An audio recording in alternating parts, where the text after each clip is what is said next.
Hello, and thanks so much for joining the Invisible Americans podcast with Jeff Madrick and Carol Jenkins. We address the travesty of child poverty here. There are nearly 13 million children living in serious material deprivation in America, and we don't see them. They are our invisible Americans, and we plan to change that. A couple of words about us. The podcast is based on Jeff's book, Invisible Americans, The Tragic Cost of Child Poverty. He's an economics writer, author of 7, and co-author of another 4 books on the American economy. And Carol is an Emmy-winning journalist, activist, and author, most recently president of the ERA Coalition, working to amend the Constitution to include women. And we are longtime colleagues and friends.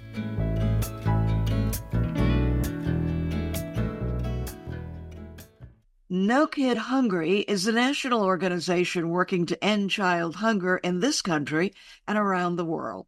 They are great connectors of resources from those who have the food to children who don't. Jeff and I had the pleasure of talking with Rachel Sabella, director of New York No Child Hungry, about their survey that indicates that even families in the $50,000 to $100,000 income range are having trouble in the grocery store. Rachel, thank you so much for being with us today, and thanks so much for the work of No Kid Hungry.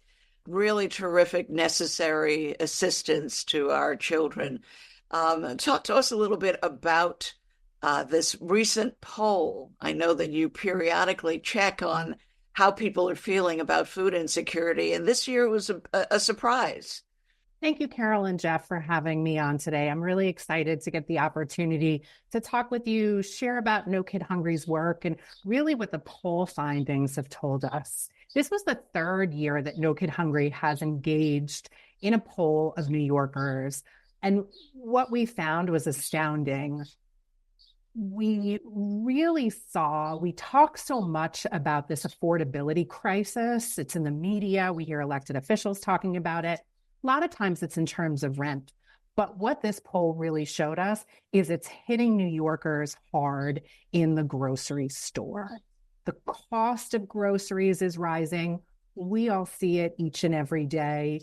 One of the biggest, most startling findings we found was 85% of New Yorkers said that their salary is not rising as quickly as grocery prices. So that means when they go to the grocery store, they have to make hard choices. And this is the middle class is actually feeling this now. This is hitting both low-income New Yorkers and middle-class New Yorkers. I think oftentimes we think about hunger or food insecurity or these challenges just in terms of low-income individuals, but this challenge is being felt. I spoke with someone the other day and they said they went to the grocery store, they tried to purchase raspberries and they had to put them back because of what the cost was and they just couldn't fit it within their budget. Is anybody blaming, are these people you talk to on, say, the shopping cart line, do they blame business, retail? Do they think somebody's trying to make money on them more than usual? I haven't heard that from people. I think folks are seeing costs rising. I do think why it's hitting some of the most low-income individuals as well is because some government programs that had been designed to help them put food on the table have either ended or funds have been lowered, and it's making that harder for them. Doesn't that come up as a criticism? Even Joe Biden, I think, talked about it. It may be discussed in some circles. I think our focus at No Kid Hungry is really talking about this, getting the word out, and then determining what can we do to help others and draw attention to it. I think about what some people told us is they go to the grocery store, they pick out what they think their families need, the proteins, the fruits and vegetables.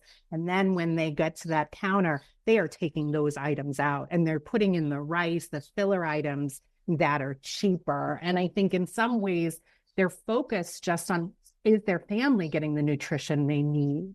You begin to think that people are eating less healthily because of this. That's absolutely one of the biggest findings and, takeaways from this, because they're not able to afford the groceries. 79% of New Yorkers surveyed in this said it had become harder to afford groceries over the past year. That's the highest we have found in the last 3 years. So they're not getting the fish, they're not getting the meats, they're not getting the broccoli and the apples. Instead, they're looking at, okay, is it the rice that we can do? Is it the potatoes? What is on sale and not the protein? And we know when kids especially have that regular access to nutrition, they're growing up stronger. They're able to pay attention in school. They have less long-term health challenges. So we really want to make sure people are paying attention and looking for solutions to this challenge. Rachel, if you could give us the history and the mission of No Kid Hungry so we understand the full scope of the work that you do. So No Kid Hungry New York is a campaign of Share Our Strength. We're a national organization working to end childhood hunger and poverty and bringing together different stakeholders to expand programs, draw attention to issues, and help find solutions. I have the honor and privilege of representing the No Kid Hungry campaign on the ground in New York. If my accent doesn't give me away, I am a lifelong New Yorker. So this work is very personal to me. And we do a lot of different things because we firmly believe it's not a one-size-fits-all solution to ending childhood hunger and poverty. But what are programs that we can look at? How are we making sure that people are utilizing federal safety net programs that exist? So we'll work with school districts, for example, and make sure they're implementing breakfast programs. So when children are dropped off, it's really easy to grab that meal, take it in the classroom. If they're late, they still have access to that meal. We want to make sure families know about benefits they may be eligible for. So maybe it's the SNAP program, the Supplemental Nutrition Assistance Program, formerly known as food stamps. Obviously, I know something that you've talked so much about, the child tax credit. What other benefits and resources out there? How are we protecting those programs, strengthening those programs, and making sure people are enrolling and using it to support their families? Well, it sounds like great work to me. Thank you. It keeps us busy. What's not working? I think what has been a real challenge for us, the expiration of pandemic era programs. So number one, the SNAP program had an emergency allotment added to it. That ended last year. So for many families, they lost about an average of $90 per month that they could put towards groceries. Obviously, the expanded child tax credit, that was a game changer. And I think one of the reasons we are seeing such an increase now in hunger in people facing challenges in the grocery store is because those programs ended. There also were some creative flexibilities offered during that time. So for example, there's a summer meals program where kids can go pick up a meal have a meal at a park, at a school building, different designated places. And the pandemic era changes allowed them to take those meals home or be able to take a few days worth. And we know for working families, which many facing food insecurity are, they can't get back to those sites each and every day in the window that they're opened. And that was, I hate to use the term silver lining because we went through so much during COVID, but seeing how those things worked and helped families, we want them to be nationwide now. Some of those flexibilities are available in rural communities. We're really excited to implement it, but we want to see it everywhere. And now some states, however, we see the headlines where governors of states are refusing lunch money, summer program money for kids. I mean, that must drive you crazy to see when you see those headlines. What I always think about is the issue of hunger isn't political. And one of the things that I found hopeful in our survey was that more than 90% of New Yorkers said that solving child hunger is not political. It's a bipartisan issue. So we are working really hard with legislators, with governors, with members of Congress, with mayors across the country on both sides of the aisle to implement the programs. And we are seeing some states who maybe there's misconceptions about programs, But we're not giving up on them either. And I think that's something we're so proud of here, that we're going to continue to fight and to make sure every eligible child has access to nutritious meals.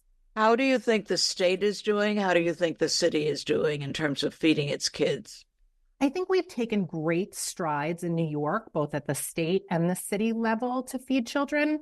I think there's always improvements. So in the last few years in New York State, we've expanded access to flexible breakfast programs to make it easier for those grab and go programs. We eliminated the reduced price meal option. Last year, the state budget put in funds so that now 88% of kids across New York State get a no-cost breakfast and no-cost lunch. There's still steps we can take to do that. We want to get to 100%. I'm really thrilled that New York opted into the summer EBT program. So that's a new grocery benefit this summer for eligible families that's going to allow them dignity and choice. And they're going to be able to get the food that their children want. Then they won't have to miss those meals and reinvest those dollars in local communities. We're looking at about $200 million in federal benefits going to eligible families this summer in New York State, which is really going to be a game changer. You know, I would say in New York City, we've done a lot and we have a lot of growth to do. We're in the middle of our budget process right now, and there are some challenges around the school meals budget. We want to make sure that the funding is there and that kids are getting the nutritious items that they want to eat. Earlier this year, participation went up 9%. When you think about that in the largest school district in the nation, that's a lot more kids eating each day. So we want to see those investments continue. I really want to see more funding and resources put into program awareness. Because as much as we can put ads out there, talk to people, get the word out, there's still so many people that don't realize that they may be eligible for SNAP or with the new summer EBT benefit, or where to find a summer meals program. So how can we invest funds, but also time and energy? Is it more flyers? Is it elected officials pushing information out? Is it training school staff? I think there's a lot of ways to do it. And the more noise we can make, the more families will benefit from these programs.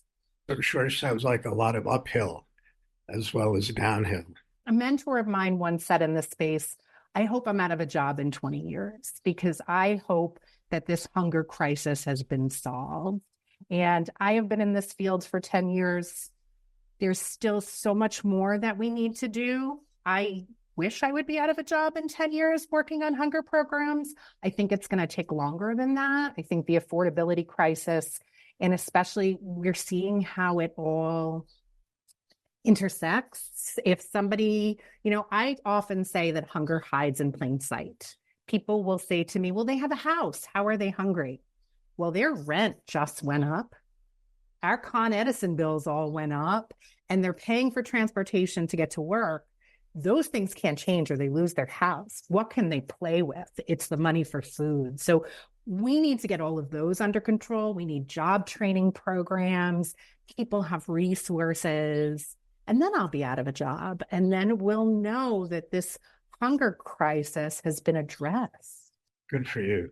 Thank you so much, Rachel. Thank you for the poll. Thank you for the work that you do. And let's hope we talk again and you'll be unemployed in this area, but happily employed doing something else. I hope that happens. I thank you both for your time today, the opportunity to talk about this and to continue our dialogue about these programs. So thank you so much. And thank you for what you do.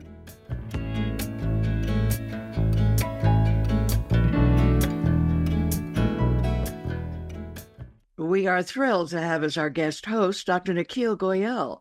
We first met him when we interviewed him here for his powerful book, Live to See the Day, Coming of Age in American Poverty, which has been chosen by the New Yorker as a best book of 2023. He is in conversation about the increasing abuse of child labor with Alice Driver, whose new book, Life and Death of the American Worker, is creating big waves.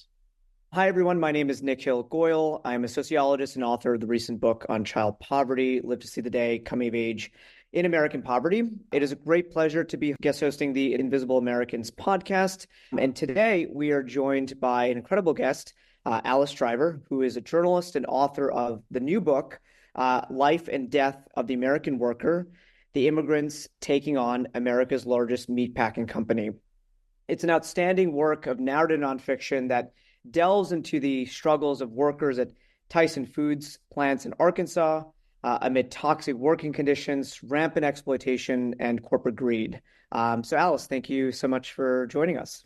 Oh, thanks for having me, Nikhil. I appreciate it. For the book, you talked to a number of immigrant children who were working 16-hour shifts in meatpacking plants, making $2.25 for every 1,000 chickens or so. Talk to us about what their experiences were like working in this industry. Sorry, there's two separate things. One is children that work in the industry, and I didn't interview children for my book. I interviewed adults.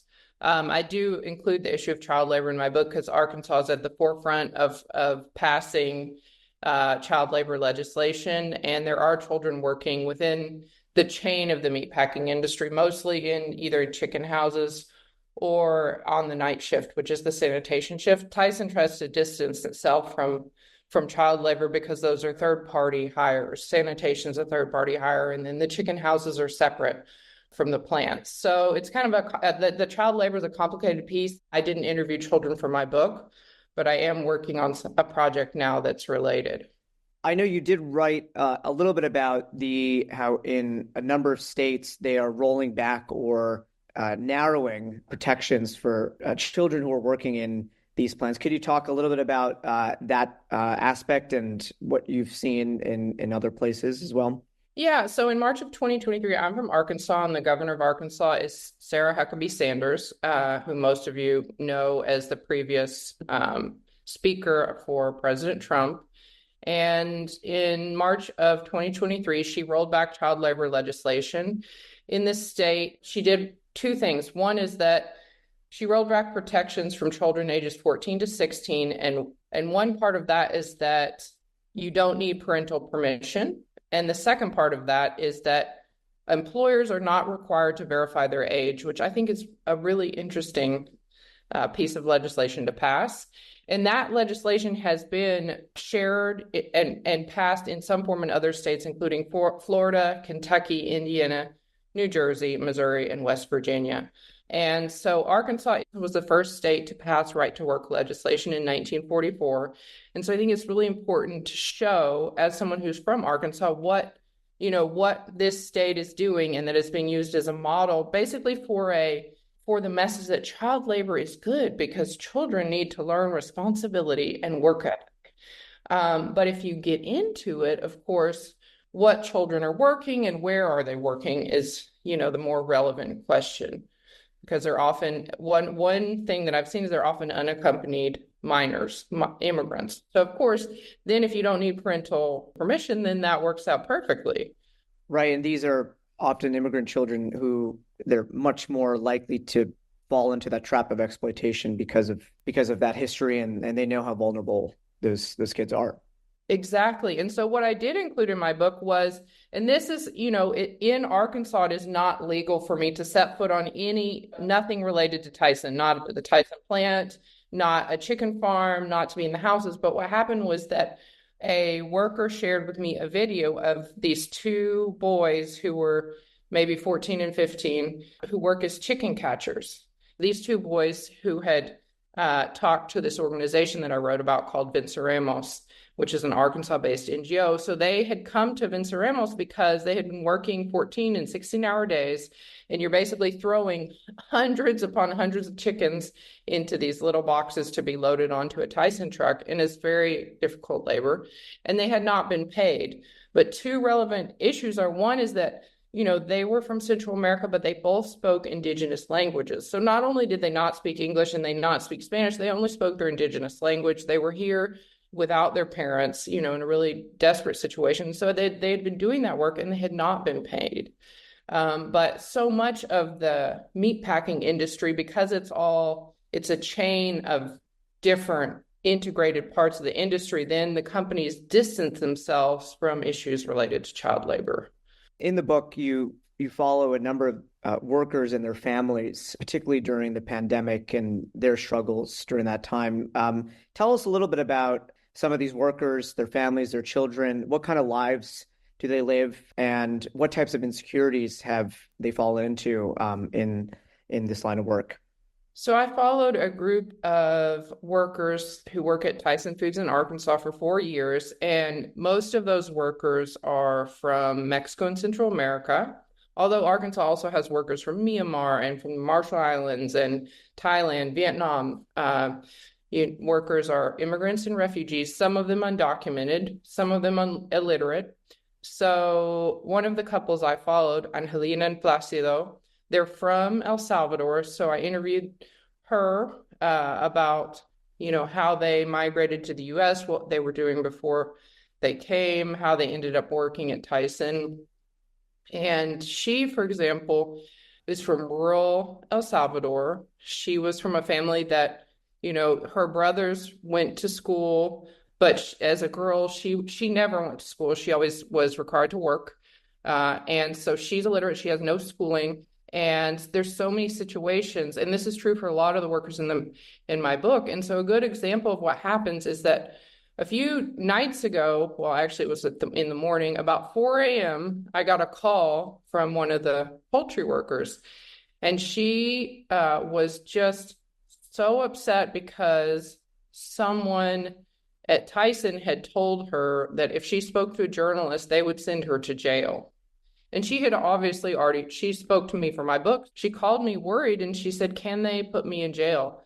And I said, "Absolutely not. That is not how the law works. And if they threaten you or do anything to you, I want you to tell me, because I will publicize it." Because we have individuals who can't read and who mostly don't speak English. They are not familiar with their rights, and it's easier to threaten them and retaliate against them and tell them things that, then who are they going to verify that with? At the beginning of the pandemic, we heard the term essential worker become part of the lexicon. But we often, especially at least in the mainstream media, didn't really hear about the plight of meatpacking workers, and especially how many of them live in insecure, dilapidated housing, very tightly together with other family and friends. And that was one of the incubators for how the virus spread from one household to the other. Talk to us a little bit about how we began to think about those workers at the beginning of the pandemic, and how perhaps the federal government and other entities didn't necessarily or treated them as disposable in many respects. Absolutely. And so in my book, I look at this situation because it is true. For example, workers who I interviewed, I asked them, how much is your rent? Maybe $300 a month. Imagine what kind of a place you can find anywhere in the United States for $300 a month. And it's true, they are sharing space with children, grandchildren often. And so what did that mean? When Tyson workers were infected with COVID, which the couple that I talked about, Angelina and Placido, he became infected with COVID. At the time, he didn't know it because Tyson went through a period of saying there were no cases of COVID. There was no reason to worry about COVID. And so workers really didn't have much information about it. But so he went home. He felt sick. He went home. His family took care of him. He died of COVID. 10 of his members got infected, and 2, his wife and his oldest son, were hospitalized. That's really what I wanted to show with this book, because Tyson was pressuring workers who had tested positive for COVID. This is what the workers said, that they were pressured to continue working with COVID, which is why meatpacking plants became the largest site of outbreak of COVID, aside from prisons in the United States. You also write about how workers banded together and organized for more humane working conditions, especially in the face of very hostile opposition. Tell us about what that worker organizing looks like, especially considering the fact that many of these workers are speaking a variety of languages, not necessarily Spanish, but these indigenous languages. And how do they view themselves as part of the American working class? So the beautiful thing, and what I want people to take away from my book, is that I followed a group of workers, and in this case, most of them are Spanish speaking, because the issue of the language barrier is true with workers who speak so many different languages. It is very hard to organize. And so the Spanish speaking workers founded an NGO called Venceremos. It's a worker-led organization. It was founded by 16 immigrant women who work in poultry processing. During the pandemic, because the situation was so dire, work conditions were so dire, they began to organize to demand what they needed in terms of basic things like masks, social distancing, and paid quarantine. For example, when workers started to get sick with COVID, there was no paid, like if they didn't want to go to work because they had COVID, they would not be paid. And that's a huge issue for people who are living, day to day, who don't have savings. And so what Venceremos did was really organize around workers who died and say, what can we do legally to hold Tyson responsible? And they spent years organizing a class action lawsuit, which they filed in Arkansas. There are a number of levers of power that can be used to hold corporations like Tyson accountable.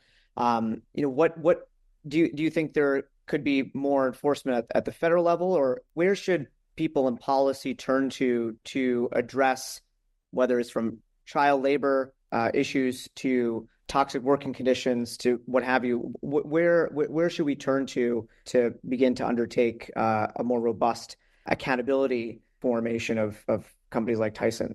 It has to be at the federal level. I mean, this makes me think of what has happened with abortion, leaving it to the states. It leaves individuals in very precarious situation in terms of health and safety should not be left up to the states, especially in Arkansas. Tyson is an Arkansas company. Its headquarters is here. You could say that Tyson runs this state. So the enforcement is not going to come from Arkansas, as we've seen with the child labor legislation. The pandemic came along. A lot of workers died. Tyson didn't want to raise wages. They're having trouble attracting workers. So where do they go? Children. I mean, that's how I read it.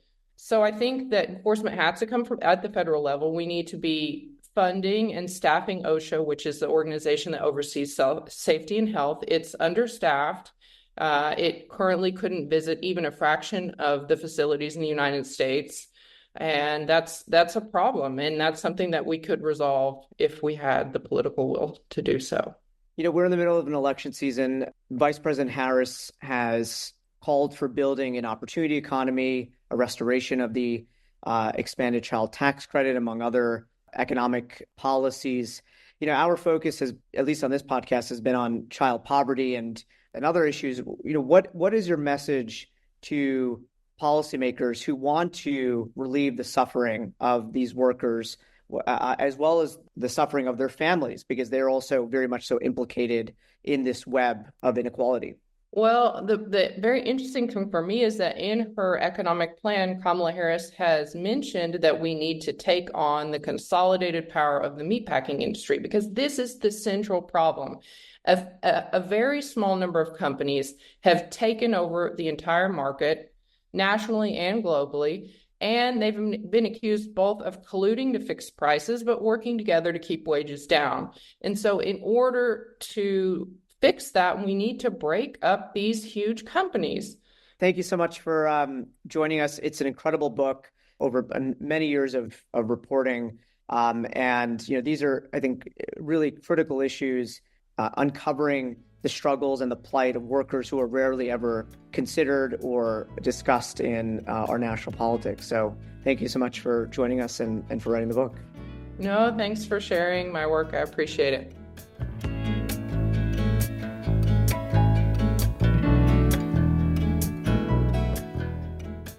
In the midst of our current election cycle, we are so happy that the issues of the child tax credit and child care come up so often. For an update on where we stand, we turn to our expert on the subject, Megan Curran, who is Director of Policy at the Center on Poverty and Social Policy at Columbia University. The center recently issued a report on where we would be if the 2021 expanded child tax credit had been continued by Congress. Megan, thanks so much for being with us. We always have to check in with you to get the latest on the child tax credit. Where do we stand now, October 2024? You've written a terrific report on what things would have looked like had we had it, but where do we stand now? What do you think is the story? Every year in September, we get the new census information for the year before, and it basically helps fill in the pieces of the puzzle to actually assess exactly how children and families are faring. And the new information that came out told us exactly the statistics for 2023. And what I think it shows us is two things. One, we still have a real problem with the concerning number of children and families experiencing poverty in this country. But two, we have a real solution available to us.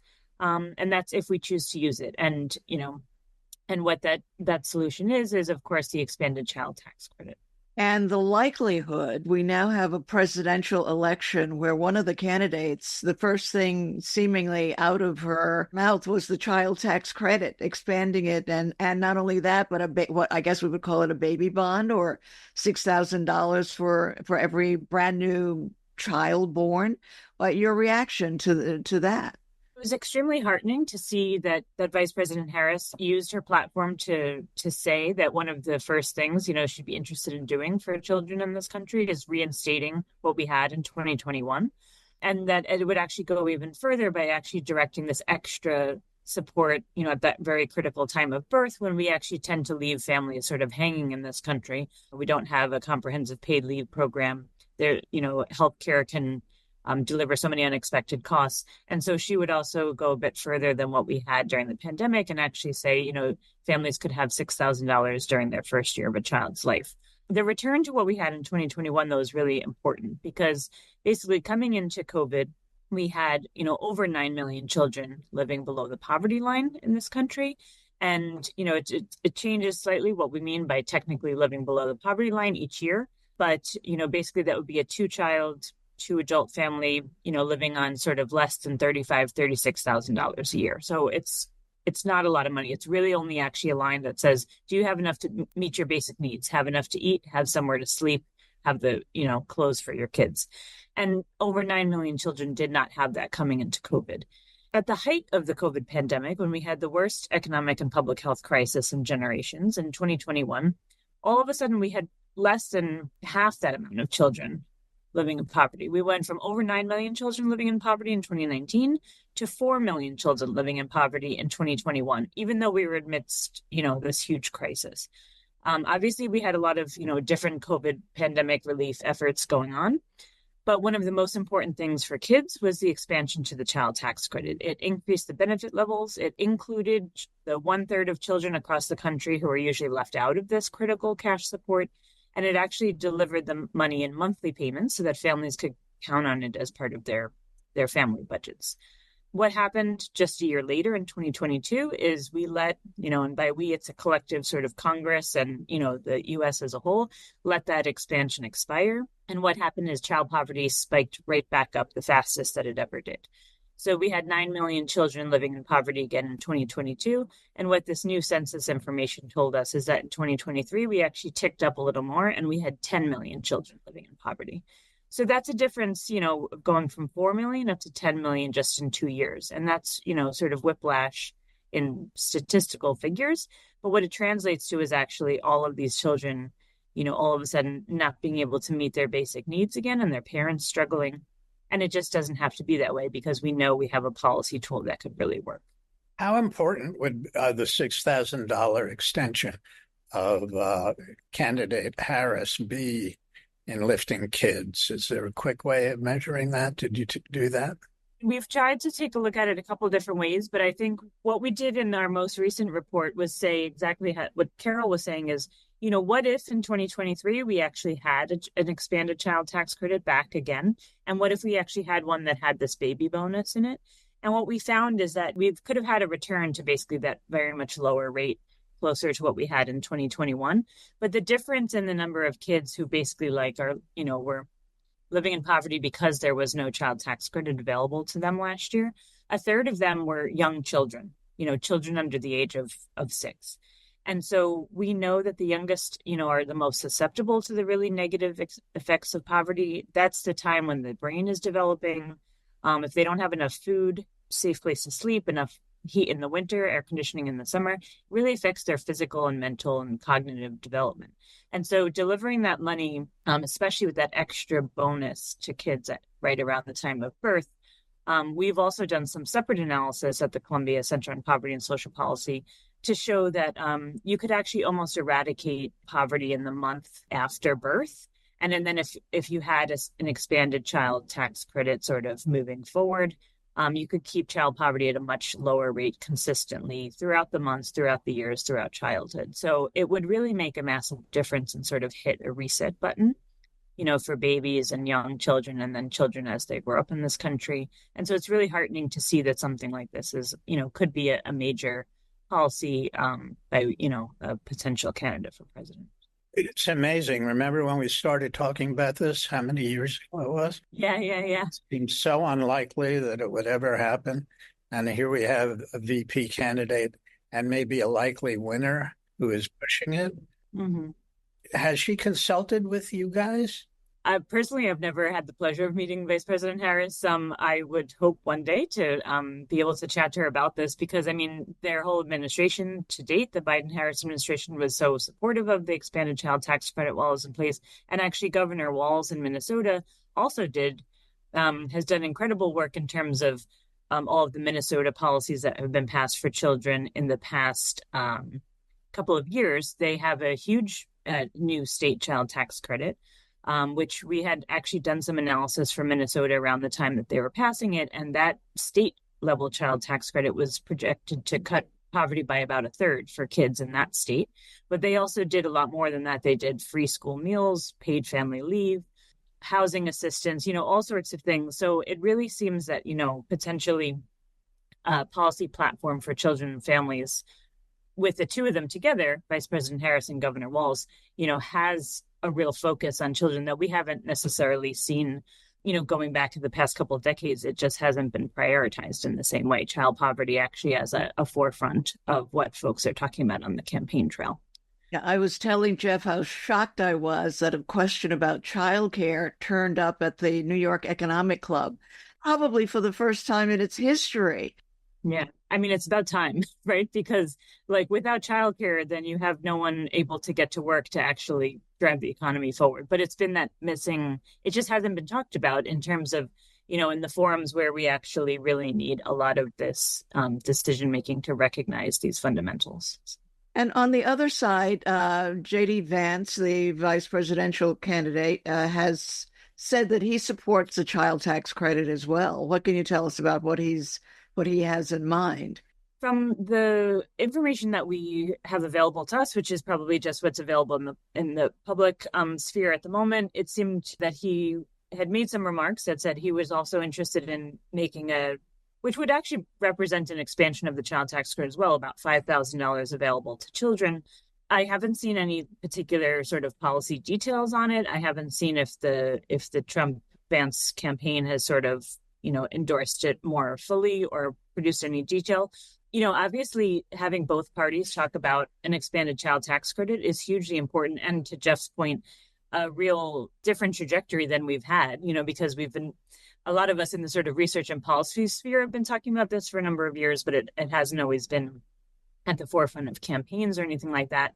But I think, what we have learned from the past, because the child tax credit historically has had bipartisan support over the years, but the devil is really in the details as to how you expand it and whether or not that actually moves the needle on child poverty and those who would benefit it from the most, or whether or not it continues to leave out kids that we've left out for generations. And so it would be really important to make sure that while a $5,000 child tax credit would be wonderful on the face of it, it would really only make a difference for the kids who need it the most if we're actually making sure that we include them. Because the 2017 massive tax bill that was passed under the Trump administration, the Tax Cuts and Jobs Act, did expand the child tax credit, in terms of doubling the benefit, but it actually, expanded eligibility quite far up in the income distribution. So it went from, sort of being available to more middle income families only up to about $150,000. All of a sudden, families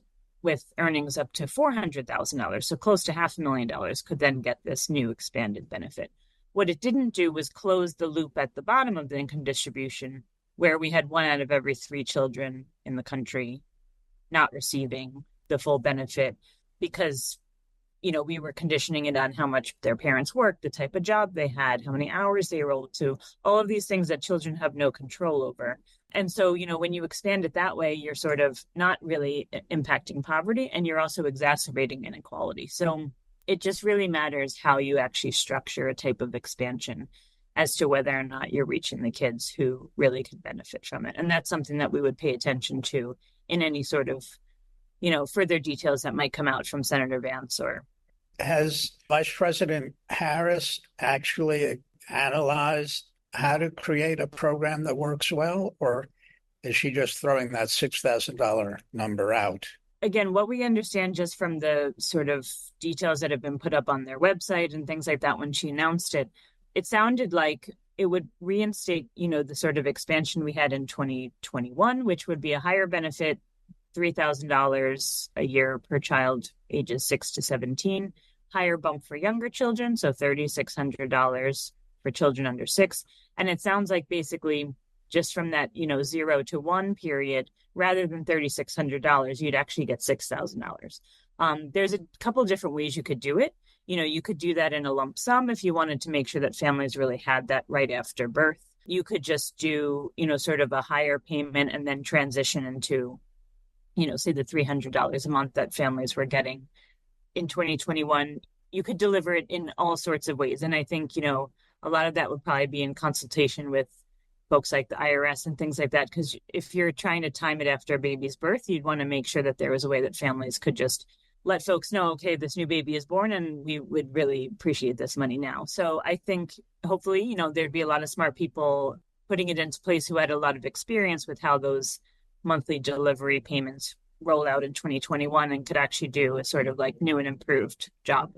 Well, Megan, we hope you're one of the people they're going to rely on. So you have your advice ready and to make this work. And we thank you so much for coming in to give us the update. How optimistic are you that this is actually going to happen? I remain extremely optimistic that we are going to see an expanded child tax credit, back again.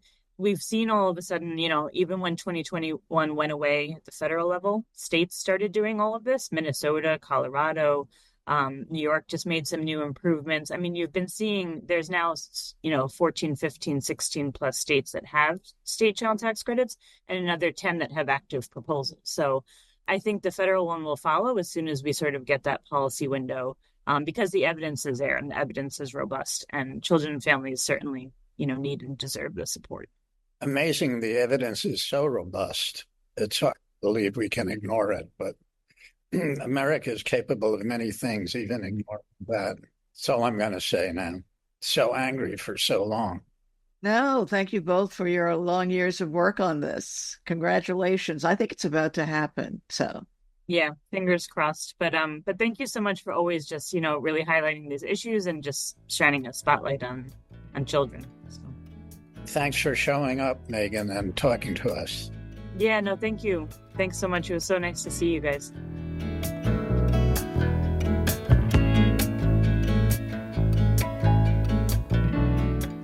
Thanks so much for joining us on the Invisible Americans podcast, available wherever you get your podcasts.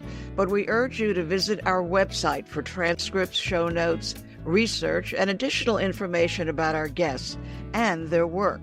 That's www.theinvisibleamericans.com. Please follow us on social media and our new YouTube channel. And our blog posts are up on Medium as well as our website. That's www.theinvisibleamericans.com. Jeff and I will see you the next time.